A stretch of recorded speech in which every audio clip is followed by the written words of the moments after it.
Hello, everyone. Welcome to episode 276 of The Pulp Writer Show. My name is Jonathan Muller. Today is November the 7th, 2025, and today we are discussing how I had a 300% increase in direct sales for 2025 so far, and the challenges that might pose.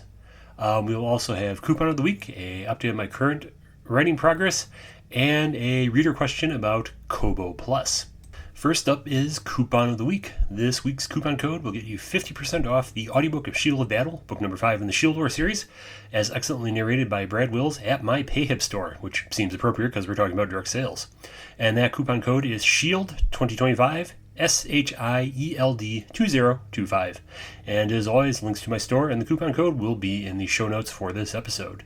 This coupon code is valid through November the 17th, 2025, so if you need a new audiobook for this fall, we have got you covered. Now for an update on my current writing progress. As of this recording, I am 70,000 words, Blade of Shadows, the second book in my Blades of Ruin epic fantasy series. That puts me on chapter 16 of 20, so I'm about 3/4 of the way through. I think the rough draft is going to land at about 85 to 90,000 words. So if all goes well, I'm hoping to finish that rough draft next week and hopefully get the book out before Thanksgiving, but we'll see how the rest of this month goes. I'm also 8,000 words into Wizard Assassin, which will be the 5th book of my Half-Elven Thief series. And if all goes well, I want to have that out in December, which will make it the final book I publish in 2025. In audiobook news, Brad Wills is working on recording Blade of Flames, the previous book in the Blades of Ruin series, and good progress is being made there. And Hollis McCarthy is also working on the audiobook of Cloak of Embers, which was book 10 in the Cloak Mage series. So if all goes well, we should have both those audiobooks to you before the end of the year.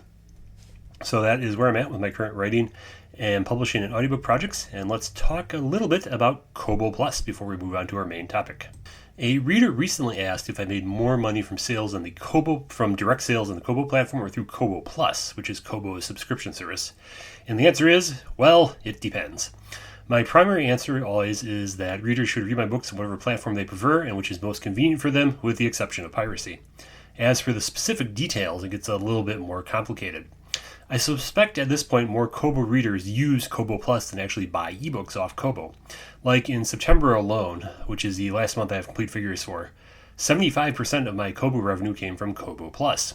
So very clearly, not having my books in Kobo Plus is a non-starter of an idea. That said, Kobo Plus, unlike Kindle Unlimited, runs off minutes read rather than pages read that KU uses, which makes it a lot harder to game the way some people do with Kindle Unlimited because the system is more opaque. So obviously longer books do a lot better with Kobo Plus, and I have a lot of longer books in the form of various omnibus editions. Even a fast reader is going to take a while to get through Frostborn Omnibus 1, so I know for a fact those do quite well on Kobo Plus.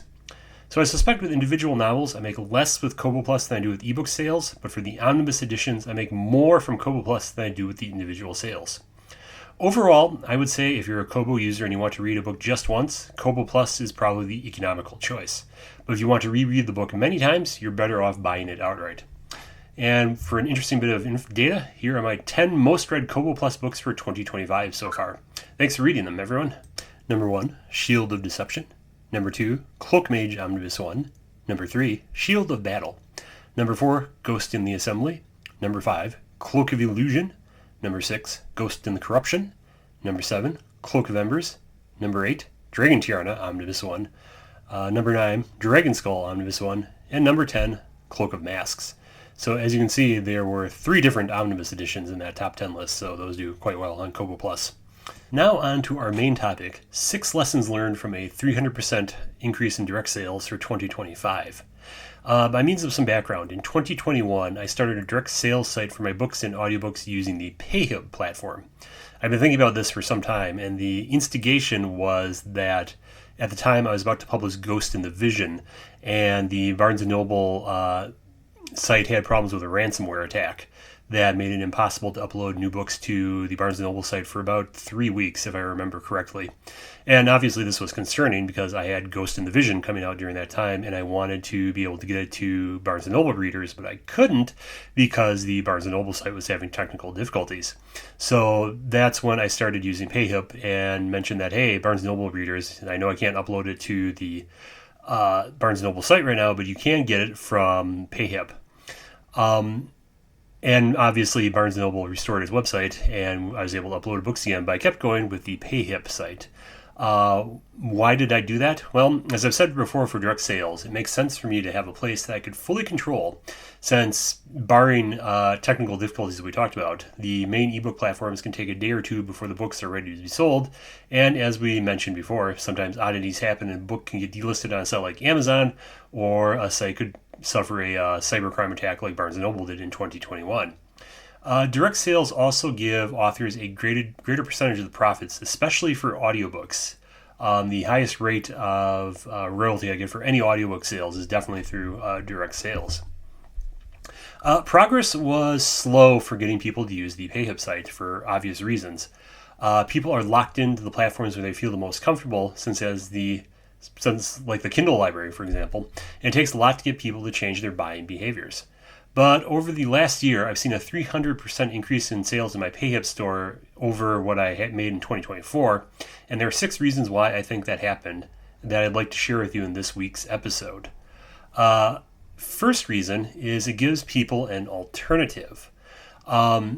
And for a variety of reasons, many people are frustrated with Amazon and Google and the other big tech companies and are boycotting them for a number of reasons. If you've paid attention to the news at all over the last 5 years, you can probably guess at what a few of those reasons might be.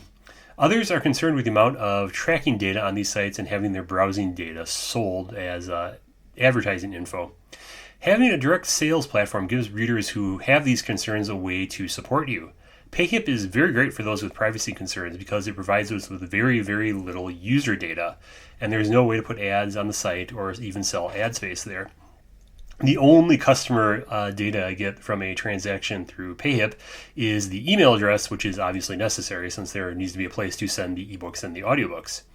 I don't sell or share that data with other companies or even other authors, so that is a good way to buy my books while leaving a minimal data footprint that can't be used for any kind of tracking.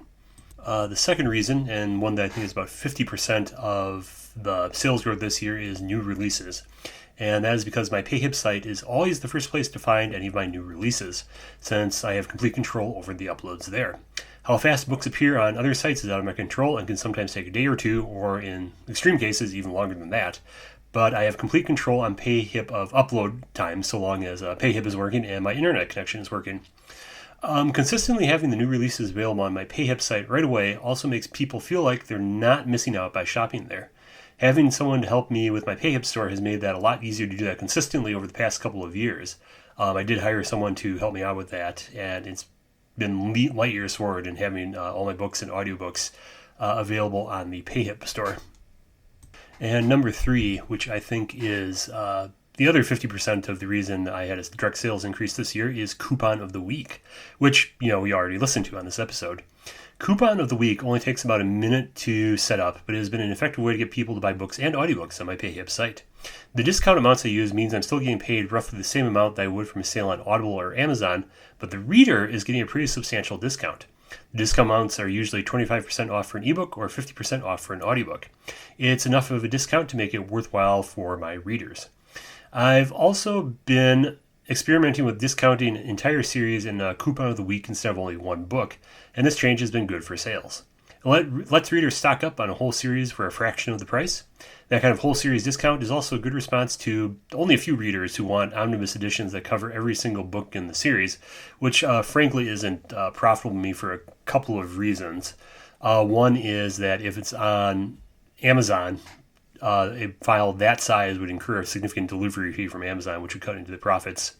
And another reason is that the file size for that just gets to be unwieldy. Like Frostborn is 15 books, and 15 fairly long novels combined into a single ebook file does get pretty unwieldy. The fourth reason, and one that has consistently been helpful, is the free short stories.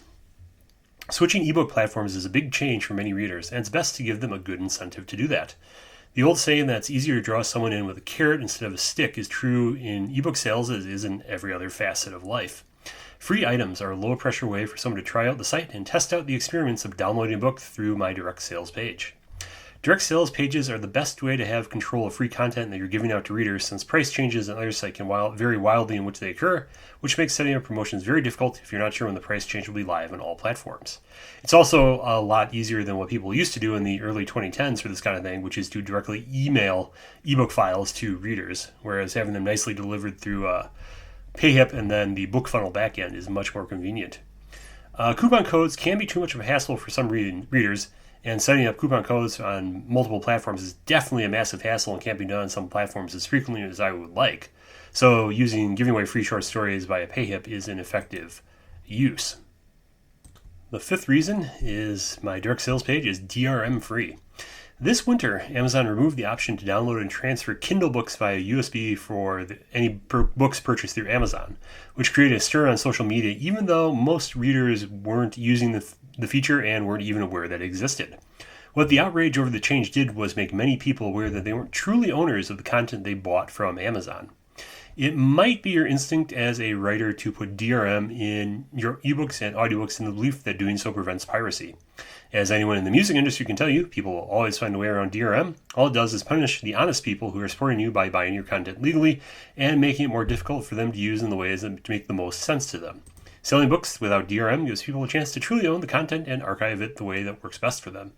Everything on my PayHip store is DRM free for those reasons.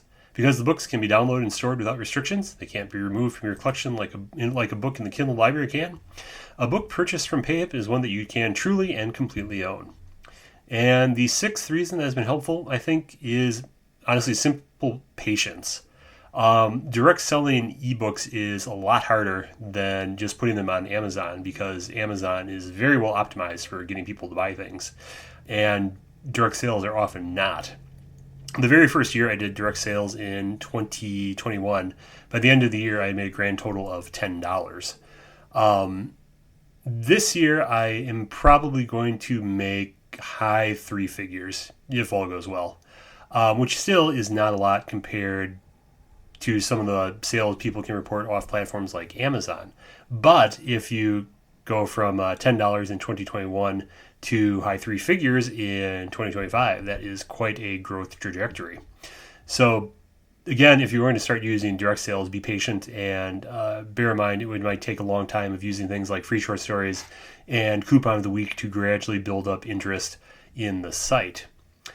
I also want to talk a little bit about what I think will be future challenges with direct sales. And a big one that will happen if my direct sales continue to grow at this rate will be U.S. sales tax. In 2018, the U.S. Supreme Court ruled that states can charge sales tax for any purchases online. Previously, they had not been able to do so. And the law has been changed and challenged and tweaked a little bit since then. But it's boiled down to that for most of the states, it varies by states, and this is not legal advice, but for most of the states, the rule is if you are selling more than $100,000 worth of product in their state, or more than 200 individual transactions in that state, then you are obliged to pay sales tax on those sales to that individual U.S. state. For me, obviously, that is not a problem right now. I believe as of this recording, I have had a total of 95 individual transactions for direct sales. And if you divide that out among the 50 U.S. states and UK and several EU countries, I'm nowhere near the reporting thresholds for any individual U.S. state, even the most restrictive ones. That said, it could happen if direct sales continue to grow. That will be a problem I need to address in the future. PayHip collects VAT for EU countries, but doesn't do any sales tax collecting for the U.S. So if my direct sales continue to grow to the point where I'm hitting sales tax thresholds for the individual states, I would probably have to change platforms from PayHip to something like Shopify, where there are a number of plugins on Shopify, like TaxJar, for example, that will take care of the sales tax reporting and filing and paying for you. But that is obviously not a problem right now unless my direct sales grow a good bit, but that is something to keep in mind for future endeavors. So in conclusion, PayHip has been a growing source of income for me, although still far from a primary one because of these strategies. PayHip has been a great platform for direct sales and has given my readers another choice in where to buy my books and audiobooks. And as always, I would like to thank everyone who has bought and read my books from either PayHip or any other platform. And even though I have this direct sales platform, a reminder that my preferred answer to the question, where should I get your books, is wherever is most convenient for you, with the exception of piracy, of course. So that is it for this week. Thank you for listening to The Pulp Writer Show. I hope you found the show useful. A reminder that you can listen to all the back episodes on https://thepulpwritershow.com. If you enjoyed the podcast, please leave a review on your podcasting platform of choice. Stay safe and stay healthy, and see you all next week.